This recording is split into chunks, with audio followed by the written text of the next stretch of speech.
Europe 1, le journal de l'écho. Toute l'actualité éco avec Éric Le Boucher. Bonsoir Éric. Bonsoir Nicolas. On commence par le chiffre de la bourse. Plus 1,23%, 4605 points. Alors le PIB européen a cru de 1,5% au deuxième trimestre. C'est pas si mal, hein, c'est mieux que prévu.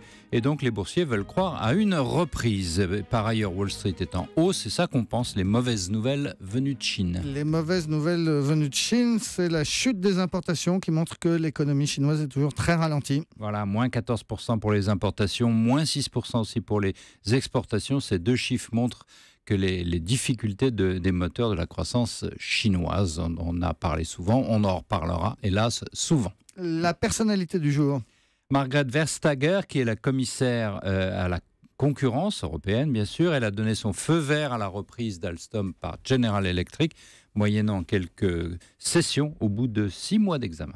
Le fait du jour, Éric Le Boucher, c'est le choix du président de la République de nommer François Villeroy de Galhau, futur gouverneur de la Banque de France. Oui, c'est presque fait, hein. Il lui reste à passer devant les commissions de l'Assemblée et du Sénat, mais il faudrait qu'une majorité des 3/5 de chacune des assemblées refuse pour qu'il ne puisse pas accéder à ce poste de gouverneur. Donc c'est assez improbable. Voilà, Christian Noyer, il est actuel gouverneur, il le remplacera fin octobre. Il a 56 ans, Villeroy de Galhau, il a tous les parchemins, il a fait Polytechnique, il a fait l'ENA, il est inspecteur des finances, il est de gauche et c'est même un des maréchaux de cette gauche sociale libérale. Il a été au cabinet de Pierre Bérégovoy, directeur de cabinet de Dominique Strauss-Kahn aux finances.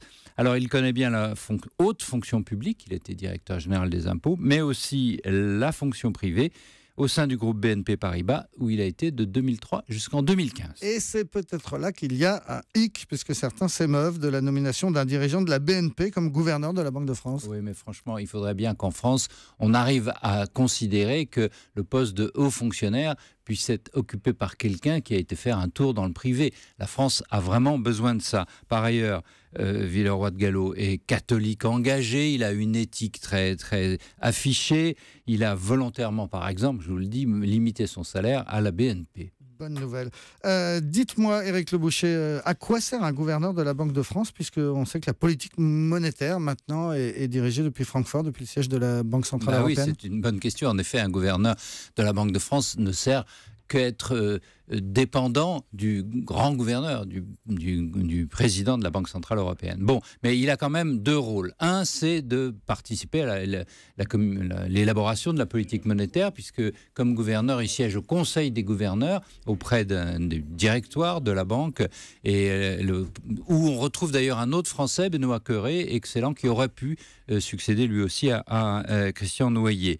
Et puis l'autre fonction, c'est de superviser maintenant la finance depuis la crise. C'est comme ça que ça se passe. La Banque centrale supervise la finance. Et ça, c'est très important, parce que de trouver quelqu'un qui a une vision concrète, pragmatique, qui a une vue globale de ce que c'est, que doit être la finance utile, alors que 8 ans après la crise des subprimes, eh ben c'est toujours la jungle.